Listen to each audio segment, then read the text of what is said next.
All right guys, today we're going to be talking about how to scale the ring dip. Whenever we have ring dips, sometimes we will let the more advanced athletes do ring muscle ups into their dips. But if you don't have a ring dip yet, but you do have a bar dip, I'm going to show you how to just practice your support holds on the rings, and then I'll show you how it scales on the bars. So from here, we're just going to jump up, hold the rings close to our body, and just hold this position. Okay, so this is a support hold.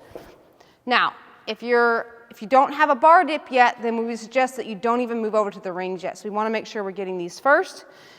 The bar dips are going to be a little bit easier because these are going to be stable. They're not going to be moving away from you. And if you don't have that, we're going to use a band. You can either use a step-in band or you can do your knee. So for today's purposes, I'm just going to step into it. Now from here, I'm going to slightly shift my shoulders forward.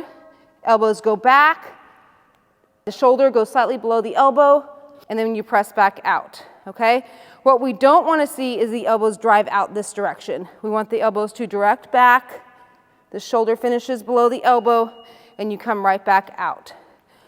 This needs to be a slow motion. If you've never done dips before, it's a pretty big movement on the shoulder, so we want to make sure we're going slow into the movement, holding for a second at the bottom, and then pressing back out. The stronger you get, the less band you're going to need, so I just put my feet in both of the bands.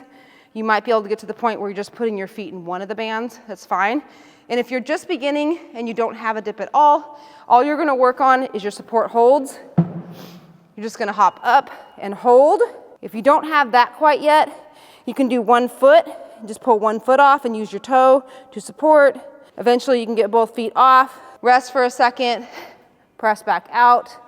So if it says that we have 30 seconds of dips or support holds and you only can do 5 seconds, you just kind of go on and off for about 40 seconds, 5 seconds on, 5 seconds off, until you can accumulate your 30 seconds. So after support holds, go into banded dips, then you'll take the band off, go into bar dips with no band, then once you have that, you can move over into the rings.